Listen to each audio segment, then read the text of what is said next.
David Clark here, best-selling author and podcast host. Welcome to my kitchen. As you can tell, this is my actual kitchen. You can tell because of the absence of nice, expensive commercial equipment or even matching pots and pans.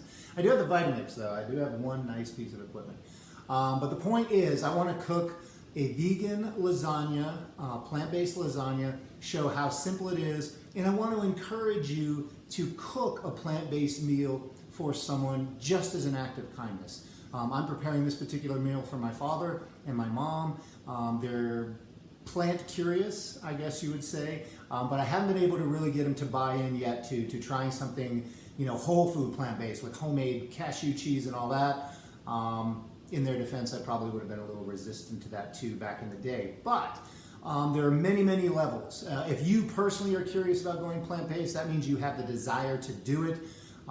In that case, I recommend that you just go all in. That's what I did 10 years ago. I went whole food, plant-based, no processed foods. It works so amazing for me as an athlete and as a human that I've stuck with it for 10 years, a decade. But if that's not you, if you're trying to maybe open up the door for a friend, a loved one, a family member, then you can kind of cook for them a meal that's still healthy. It's a cruelty-free meal. It's great for the environment and it tastes delicious.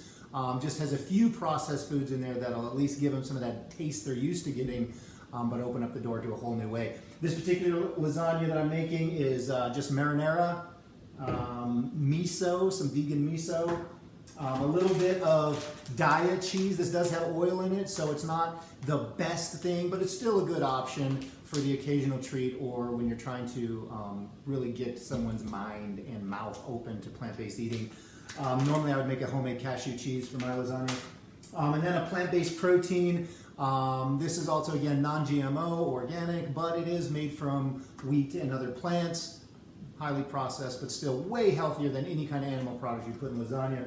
Then, of course, some hippie dust, some nutritional yeast to get some B12 and other vitamins in it, and to give it a little bit of a cheesy taste. Some avocados, some broccoli, which I've already chopped. I've got the water boiling back there as well. I'm going to dump some pasta in that. It takes about 8 minutes, but I just want to show you how easy it is to do it, and I want to invite you to subscribe to my YouTube channel. I haven't done much on YouTube. I've been mostly an Instagram guy and a Facebook, Twitter guy, but I am launching a We Are Superman's Kitchen plant-based live YouTube channel. It's just Martin St. Louis, my cat, right in the background. She's the director, so if anything is wrong or anything looks weird in this video, it's her fault. And she's probably going to bump into the camera tripod too and give you the feeling. I'm not in an earthquake. This is Boulder. It's not California, so don't fear for my health or my safety. That's it. Let's do this thing.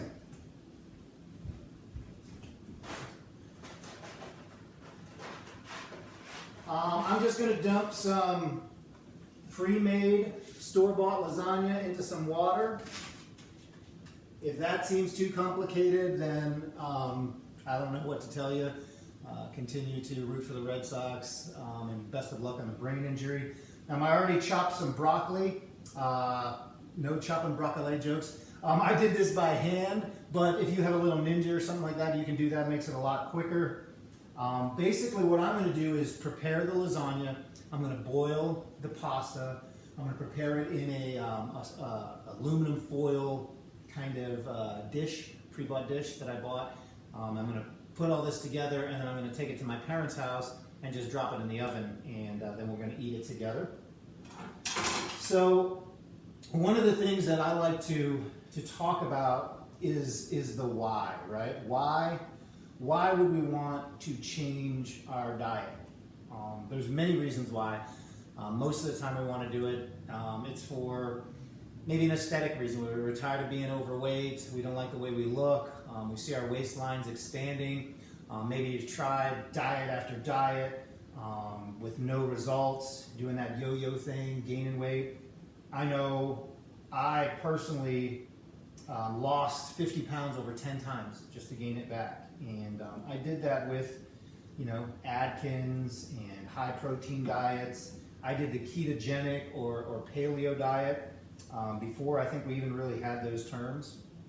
I think paleo is an interesting concept. I have a lot of people that mention the paleo diet to me. I have a few comments about the paleo diet. First of all, I don't really know what that term means, paleo. I mean, paleo where? Paleo, you know, in the Arctic tundras. You know, I think there are different cultures, and the Paleolithic species was kind of spread out a little bit. So what was paleo for one tribe might have been different for another tribe. But I think the one thing that all of those things kind of had in common was they were gatherers. You know, we talk about hunters and gatherers, but it was mostly gathering that they did back then. There was no meat. You know, meat was a delicacy and something that happened very rarely. There was no refrigeration, and it was really hard to kill an animal, obviously, back then. So they were mostly gatherers, and the main thing is they were gathering and hunting for one reason only: to survive. You know, the Paleolithic man or woman wasn't engaged in, you know, trying to run marathons and ultra marathons and, you know, provide for their families and live as long, healthy life as they can. They were trying not to die. So I think if you are trying not to die, what you are willing to do for nutrients and sustenance would probably change dramatically. So I think it's kind of important to keep that in perspective a little bit when we're talking about diet and changes. And you know, it's compelling to think, oh, I'm going to switch back to the state that my human body was developed. You know, what worked best back in the early stages before we got our bodies hooked on processed foods. And that's a great thought to have. But let's not forget that I don't think anyone's advocating for going back to paleo engineering or paleo law or paleo medicine. So paleo nutrition to me seems like a kind of a flawed concept at best. And if you watch all the documentaries like I do, you've probably seen lots of things on keto and why, you know, people that have switched to ketogenic and had good results. You know, they've seen their numbers go down, they've experienced a boost in health, and of course you are. If you're eating a standard American diet and you eliminate dairy or processed foods anyway, and you start eating things that are at least whole foods. You know, you're not eating processed foods and cereals and store-bought things or manufactured items. You're going to see a boost in health. There's no doubt. The metabolic drain on our bodies for eating all these processed foods is dramatic. And so I think what you see, for example, I'll use myself as an example. When I first switched to Atkins, I think they called it back then, and I started eating nothing but this is serious. I lost 50 pounds eating lunch meat, cheese, and mustard. That is what I ate. And I took that 50 pounds off like that. And if you would have done my blood work before I started that and then did it afterwards, you would have probably seen some sort of an increase in health. Because I'd taken 50 pounds off my body. I'd stopped eating McDonald's. I'd stopped eating, you know, processed frozen pizzas and pizza bites and milkshakes and all of these things. So you probably would have seen great, my cholesterol probably would have gone down, my blood pressure, my heart, all of that stuff would have happened. So it's very easy to look at that small little picture, that small little window and think, oh, that diet is healthy. But that one snapshot doesn't tell the bigger picture, because as time goes by, not only is that diet completely unsustainable in terms of behavior and in terms of the environment, but I'm sacrificing, I'm mortgaging my health so that I can look better. So I see this nice increase in health, but then there's a drop down. And as your body gets systemically bombarded with all of this fat, then you know the health consequences start adding up. So I really haven't accomplished anything. And like I said, every single time that I did lose weight that way or with some extreme diet, I gained the weight back. So one of the things that I talk about whenever I do weight loss, and I'm just taking these meat crumbles and kind of bunching them up a little bit, getting ready to kind of prepare. This is a super easy meal, by the way. I mean, all you have to do is assemble the components into the dish and then put it in the oven. But I digress. One of the things I talk about when I do talks at weight loss groups is I have everybody raise their hand if they've been on a successful diet. I would say, raise your hand if you've been on a successful diet. Everybody raises their hand. And then I try to gently, you know, even with my New York sense of humor, remind them that that's only a successful diet if your idea of success is gaining and losing weight over and over and over again. And I know that sounds a little harsh, but sometimes we need to remind ourselves of the reality of that. You know, I've been on one successful diet my entire life, and that was this diet, a plant-based diet, because after 10 years, I haven't, or 14 years, excuse me, I haven't gained the weight back. And if you've read my book, you know, you might be going like, aha, I caught you, Clark. I caught you. In your book, you mentioned that you lost all that weight and you weren't vegan yet. And that's 100% true. I didn't. I didn't lose the weight on a plant-based diet. I accidentally stumbled into, by using the glycemic index and doing a lot of scientific nutritional research that I'm not going to get into here, but basically how the body stores fat, how the body burns fat. You can read my book or Google that, and you're going to get a wealth of information. But I stumbled upon a diet that didn't spike my insulin, so it allowed me to lose weight and still not have to like be hungry all the time. So I ate whole wheat tortillas, peanut butter, bananas, and lunch meat. Still kept the lunch meat in there, and mustard, and basically that's what I ate. You know, I ate really simple meals for the entire time I was losing weight. And an amazing thing happened. I did lose all the weight. I lost the weight. I trained for a marathon. I completed the marathon. That was a big part of my goal. And then, as I went into maintenance mode, I always struggled with food. So from like 2007 through 2010, I felt like I was constantly mitigating my weight loss with exercise. Like I always felt like there was a struggle between what I was eating, because I was still eating dairy, I was still eating meat, I would still have sugary things on occasion, but it was just like this huge discipline. Like I had to have this discipline. I had to force myself to make sure that I wasn't steering away from certain foods that I wanted. I craved them. And then when I did have them, I needed to go do my long run, needed to get my exercise in so I could burn off that calories. And that made, it wasn't peaceful. It wasn't a comfortable place to be. And I think you might be able to relate to that. Not sure. But the thing that really, let me pour this in here.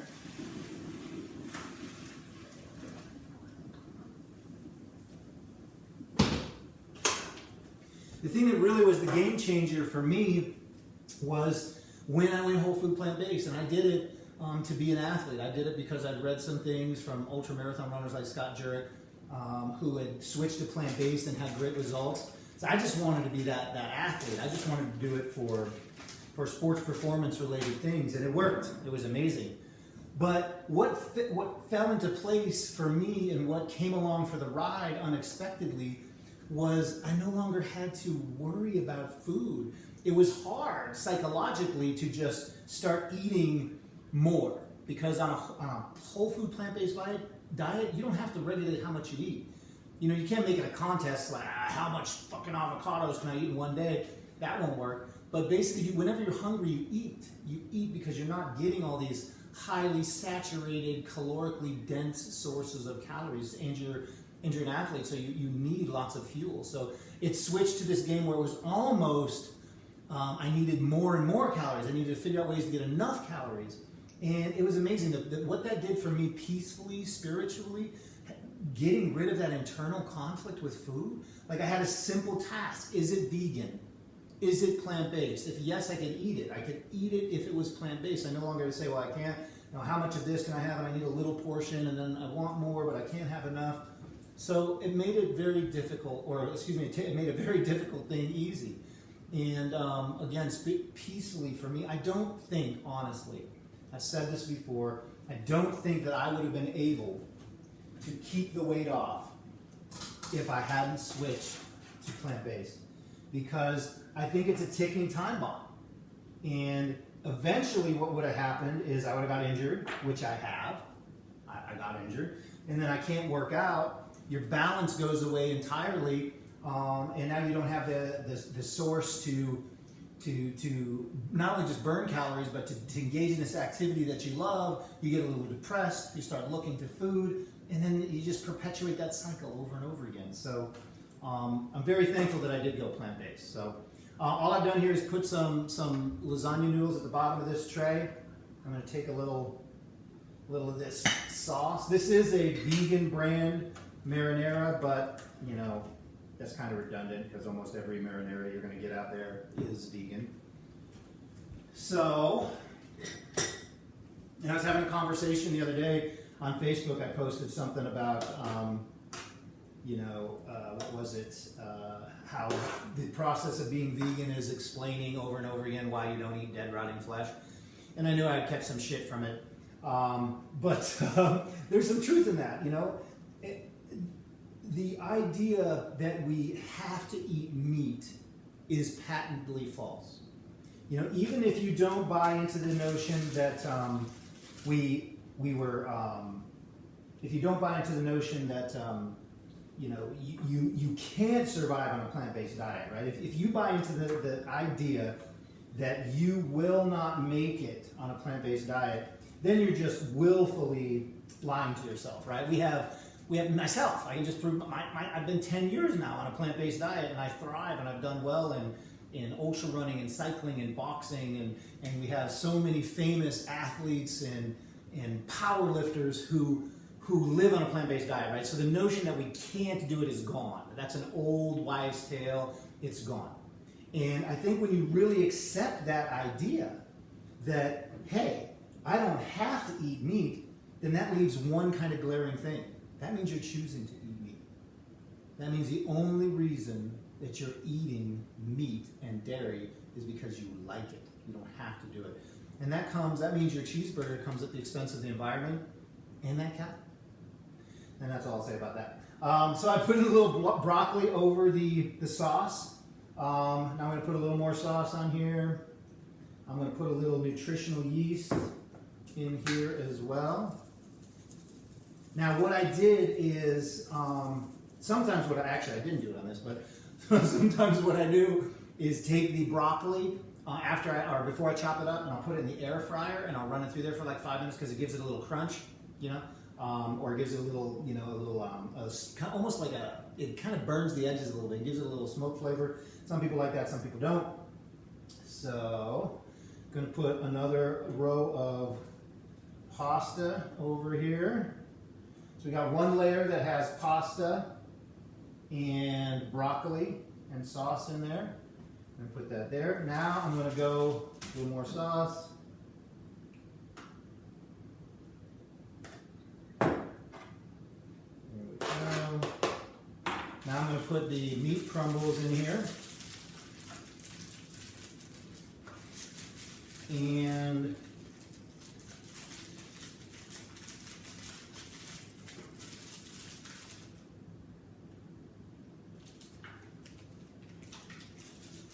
go.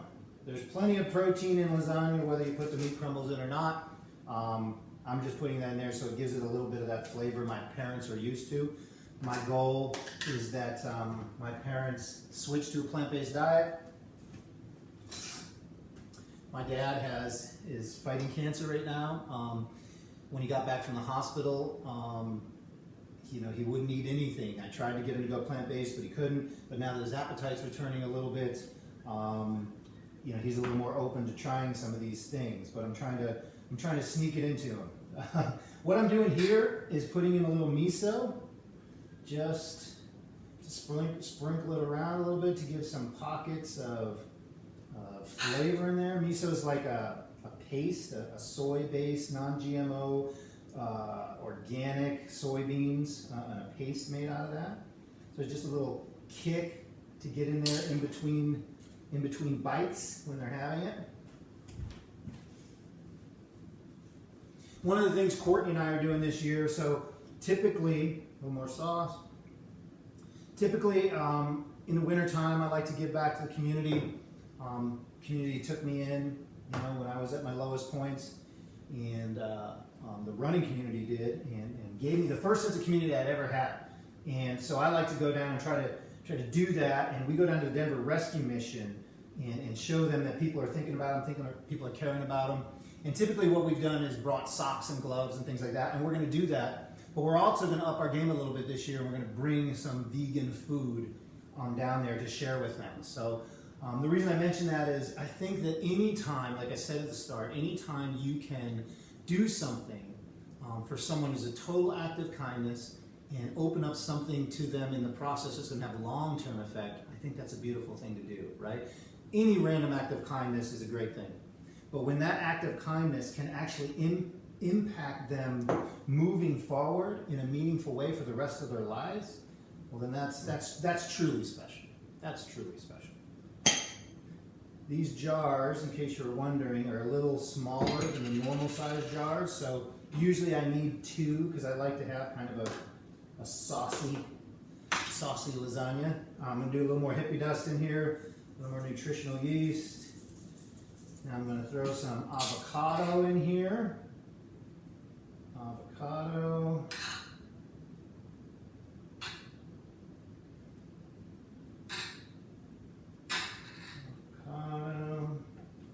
This one avocado is a little unripe, so I'm not going to do that. I'm going to go with this amount of avocado. Now, one of the little detail things I like to do, salt. Avocado salt is awesome on avocado, so I like to just lightly salt the avocado so that it's kind of pre-seasoned when they bite into it. And that is basically it. We are Superman's vegan plant-based lasagna. Throw this diet cheese on here. Then what I'm going to do is take this over to my parents' house. I'm going to put the oven on 400 and I'm going to bake it for about 15 minutes or so. Wait till the cheese looks nice and melted, and then we're going to share a beautiful meal together. So hopefully, you can see this here. So that's it.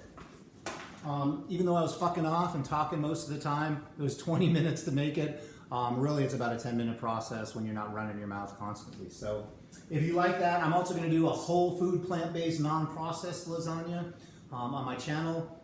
We are Superman's Kitchen. That's going to be going. It's going to be a live video on YouTube, and hopefully we'll have that up and running. We're kind of beta testing it, make sure that it's going to go smoothly, but hopefully we should have that running by the end of October. So thanks for tuning in, guys. Remember to be kind.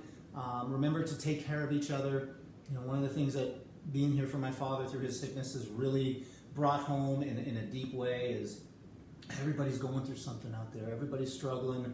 Everybody is facing down something. So just be kind. It doesn't cost anything to be kind. It's going to help you with what you're battling through, and it might even make a huge difference in their life as well. See you guys soon.